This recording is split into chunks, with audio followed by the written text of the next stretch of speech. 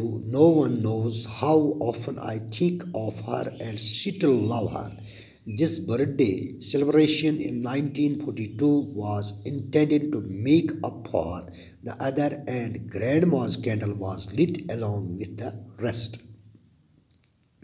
یعنی جنوری 1942 میں نانی کا انتقال ہو گیا، یعنی گرینڈ ماں کا انتقال ہو گیا۔ کوئی نہیں جانتا کہ وہ مجھے کتنا یاد یعنی آتی ہے، اور میں اب بھی اس سے پیار کرتی ہوں، یعنی اپنی گرینڈ ماں سے۔ یہ فیصلہ ہوا کہ 1942 کے میرے اس جنم دن پر پچھلے جنم دن کی کمی کو پورا کر دیا جائے گا، اور جب نانی کی شمع بھی دوسری شمعوں کے ساتھ روشن کر دی گئی۔ یعنی پچھلے سال جو میرا جنم دن ماں کے یعنی اس نانی کے بیمار ہونے کی وجہ سے اس کی تقریب کو سیلیبریٹ نہیں کیا گیا یا اس کو محدود رکھ کر دیا گیا، تو اب یہ فیصلہ کیا گیا 1942 میں کہ اب وہ جو پچھلے سال کی کمی تھی اس کو اس سال پورا کیا جائے۔ The four of us are still doing well, and that brings me to the present date of 20 June 1942 and the solemn dedication of my dearest Kitty. یعنی اس کے بعد ہم یعنی میرے ماں باپ میرے پیرنٹس اور ہم دو بہنیں ہم چاروں اب بھی ٹھیک ڈھنگ سے اب رہ رہے ہیں، اور اس طرح میں آج کی تاریخ یعنی 20 جون 1942 تک آ پہنچی ہوں، جب میں اپنی ڈائری کا رسمی طور پر ابتدا کرنے جا رہی ہوں، جس کا نام یعنی اپنی ڈائری کیٹی کا۔ Our entire class is quaking. یہ تھی کچھ یعنی جو اوپر جو ہم نے ایکسپلینیشن پڑھی ہیں، جو آج ان کچھ پیراز میں پڑھی ہیں، تو یہ اس نے اپنی یعنی زندگی کے حالات اپنے پیرنٹس وغیرہ کا تعارف دیا ہے۔ تو اب آگے جو دوسرا جو اس ڈائری کا جو دوسرا حصہ ہے، جو یہ پیجز کچھ اس ڈائری کے ہم پڑھ رہے ہیں، تو اب وہ اپنے اسکول کے کچھ یہاں پر یعنی اسکول کے کچھ ایسے واقعات پیش کرتے ہیں جو ہم آگے ان پیراز میں پڑھنے جا رہے ہیں۔ Our entire class is quaking in its boots. The reason of course is the forthcoming meeting in which the teachers decide who will move up to the next form and who will be kept back. Hope the class is making bets. Jean and I laugh ourselves silly at the two boys behind us, Jean and Jukes, who have staked their entire holiday savings on their bet from morning to night. It is you are going to pass. No, I am not. Yes, you are. No, I am not. Even G's pleading glasses and my anger outbursts can't calm them down. If you ask me, there are so many dummies that about a quarter of the class should be kept back, but teachers are the most unpredictable creatures on earth. یعنی اپنے school کے ان دنوں کو بیان کرتے ہوئے یہ ایسے فرماتی ہیں کہ ہماری پوری کلاس یعنی کی ٹانگیں کانپ رہی ہیں، یعنی وہ ڈر سے کانپ رہی تھی، یعنی تھی پوری کلاس کے جو تمام جو اسٹوڈنٹس تھے جو میرے ساتھ پڑھتے تھے۔ وجہ یہ تھی جس کی وجہ بلا شبہ وہ آنے والی یعنی میٹنگ ہے، جس میں یعنی اساتذہ کرام یہ طے کریں گے کہ کون اگلی کلاس میں جائے گا اور کس سے پیچھے ہی رکھا جائے گا۔ آدھی کلاس شرطیں لگانے میں لگی ہوئی ہے۔ جی این اور میں ہمارے پیچھے بیٹھے دو لڑکوں پر ہنس کر پاگل ہو رہے ہیں۔ جی این اور جیکس پر یعنی وہ ہنس رہے تھے. جنہوں نے چھٹیوں کے لیے بچائے ہوئے اپنے پیسے داؤ پر لگا دیے تھے، یعنی وہ بیٹ لگا رہے تھے کون اگلی کلاس میں جائے گا، کون یعنی کس کو پیچھا رکھا جائے گا. صبح سے رات تک یہی چلتا رہتا ہے، تب تم پاس ہو جاؤ گے. یعنی یہ باتیں ہو رہی تھی کہ تم پاس ہو جاؤ گے. کوئی کہتا تھا نہیں میں نہیں ہوں گا، کوئی کہتا تھا ہاں ہو جائیں گے، کوئی کہتا تھا نہیں میں نہیں ہوں گا. تو یعنی جی کی التجا کرتی ہوئی نظریں اور میرے غصے سے، اینی فرینک کہتے تھے کہ جی کی التجا کرتی ہوئی ان کو التجا کرتی ہوئی کہ خاموش ہو جا، اور میں نے غصے بھرے لفظ بھی استعمال کیے ان کو خاموش کرنے کے لیے. اگر تم مجھے یعنی پوچھو تو میں کہوں گی کہ ہماری کلاس میں نالائق اتنے زیادہ ہیں کہ کلاس کا 1/4 پیچھے ہی رکھا جائے گا. یعنی اس میں کچھ ایسے میں کہتی ہوں، یعنی اینی کہتی ہے این فرینک کہ ہمارے کلاس میں ایسے کچھ ڈومیز ہیں، یعنی نالائق بچے ہیں، یعنی جن کی موٹی عقل ہے. یعنی تقریباً مجھے لگتا ہے کہ 1/4 یعنی جو اسٹوڈنٹس ہیں ان کو بیک ہی پیچھے ہی رکھا جائے گا، یعنی ان کو اگلی کلاس میں پروموٹ نہیں کیا جائے گا. لیکن استاد اس دھرتی پر ایسی عجیب قوم ہوتی ہے جن کے بارے میں پوری طرح سے پہلے اندازہ نہیں لگایا جا سکتا. یعنی یہ نہیں کہا جا سکتا کہ وہ کیا کر دے.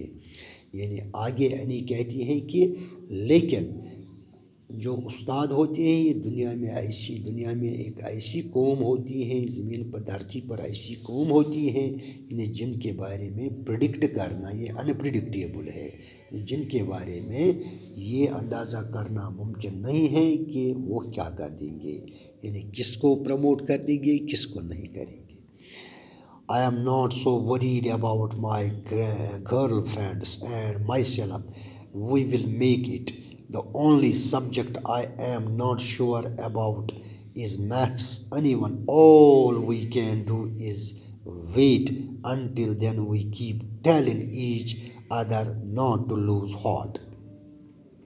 یعنی آگے کہتی ہیں اپنے بارے میں کہ مجھے کوئی ڈر نہیں تھا، کوئی خوف نہیں تھا کہ میں کیا پیچھے ہی رہوں گی یا میری اگلے کلاس میں پروموشن نہیں ہوگی.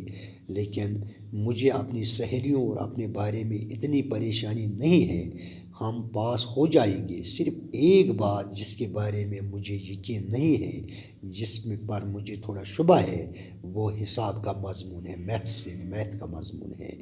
کچھ بھی ہو ہم انتظار کرنے کے سوا اور کچھ نہیں کر سکتے. تب تک ہم ایک دوسرے سے یہی کہتے رہتے ہیں کہ ہمت مت ہارو.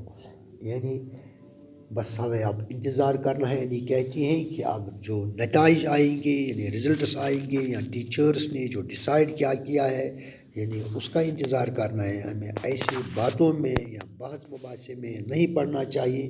تو مجھے تو اپنے اور اپنی سہیلیوں کے بارے میں کوئی ڈر نہیں ہے، لیکن اپنے بارے میں بس یہی ہے کہ تھوڑا میتھ میں مجھے کمزوری ہے.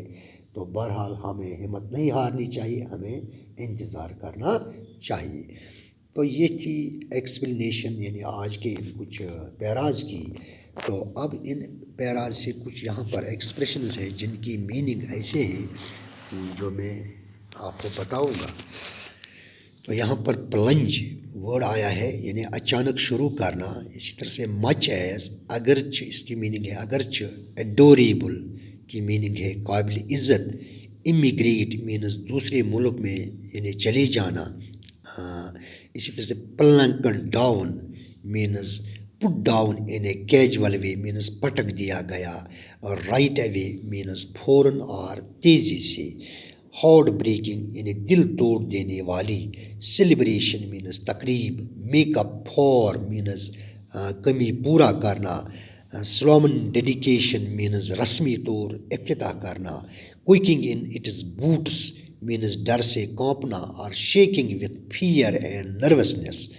فورتھ کمنگ مینز یعنی جلدی واقع ہونے والی یا آنے والی. اسی طرح سے یہاں اگلا جو ایکسپریشن ہے لو آف آور سیلوز سلی یعنی بیوقوفوں کی طرح ہنسنا یا ہنس ہنس کر پاگل ہونا. اسٹیک مینز داؤ پر لگانا. پلیڈنگ گلانسز مینز التجا کرتی ہوئی نظریں. آؤٹ برسٹ مینز غصے سے بری چیخیں. ڈومیز مینز موٹی عقل والے یا نالائق جو اسٹوڈنٹس تھے. انپریڈکٹیبل مینز جس کے بارے میں پہلے اندازہ نہیں لگایا جا سکے. تو یہ تھی کچھ آج جو پیراز اس یعنی چیپٹر سے یعنی from the diary of a young girl by Anne Frank. تو انشاءاللہ آج ہم یہاں پر ہی کنکلوڈ کرتے ہیں. انشاءاللہ اس کو ہم کل آگے اس پیج نمبر 21 سے اس ڈائری کی ریڈنگ ہم کل آگے یعنی کنٹینیو رکھتے ہیں. تب تک کے لیے خدا حافظ. باقی وسلام.